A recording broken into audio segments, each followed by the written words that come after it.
Alright, so picture this. I had just finished moving into my new place. Nothing fancy, just a tiny old 2-bedroom, 1-bath kind of house.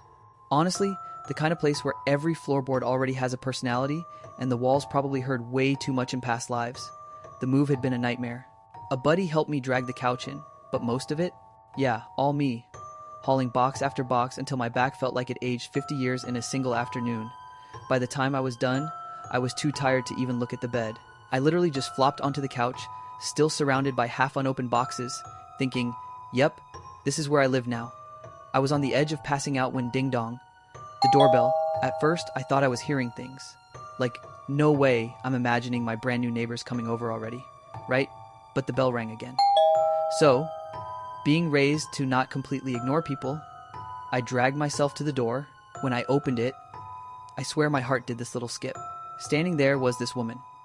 And the thing is, she was hard to place. She could have been 30, or she could have been 50.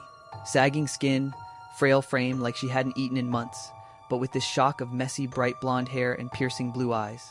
The kind of blue that doesn't make you think, wow, pretty, but instead screams, something's off. She smiled, but it wasn't right. It was the kind of smile that's all teeth, none of the warmth. And her voice? Crackly, but weirdly alluring. You must be the new neighbor, she said. I managed to stammer out a yeah, even though every part of my body was screaming, close the door, close the door, close the door. Then she tilted her head, eyes dropping down like she was sizing me up for dinner, and said, I noticed you moved in alone. That comment already had alarms going off in my brain. Like, how did she know? Had she been watching me? Staring out the window all day? I told myself, hey, she's small, I'm bigger, she can't really hurt me. So I left the door open. Mistake number 1. She asked if I planned on getting a roommate. I said nope. I was going to use the second room as an office. That's when her face changed. She frowned, almost like I'd offended her. Then she whispered, well, isn't that lonely? I laughed it off and said, nah, I like living alone. And that's when she just stepped inside. No invitation. One hand on my chest, the other on my waist. Then she leaned close and whispered, if you'd like to change your mind, I can keep you company tonight. Instant chills down my spine. My brain split in half, one side tempted, the other screaming danger. Thank God the reasonable half won. I pushed her back, slammed the door, and locked it. Silence. I expected banging, screaming, another ring of the bell, but nothing. After 10 seconds, I peeked through the peephole. She was gone. Just vanished. I tried to convince myself maybe she was just some weird, desperate neighbor, or maybe even homeless.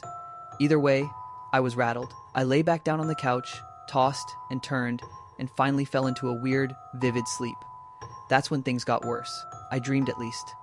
I thought it was a dream of this warmth crawling into my arms, like a loyal dog curling up with me. At first, it was nice. But then, it started scratching, digging at my stomach. Too much movement, too much weight. I opened my eyes, and there she was.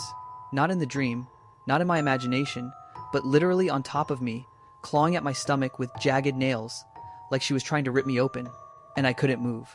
Sleep paralysis, but real. I thought I was about to die. Then, like my body finally rebooted, I shot awake. She was still there. I thrashed, breaking free, and she tumbled onto the floor. She looked up at me, let out the most piercing scream, and then bolted. I chased after her, only to see her slip out through an open window. Yeah, turns out I hadn't locked everything yet after moving in. I slammed the window shut, locked everything, and only then felt the sting. My stomach was covered in deep, jagged scratches. When I called 911, the cops said my description matched a woman who had escaped from a nearby mental hospital. They never told me if she was caught. To this day, I still don't know if she's out there. And sometimes, late at night, when I hear creaks in the old house, I wonder if she's already found her way back in.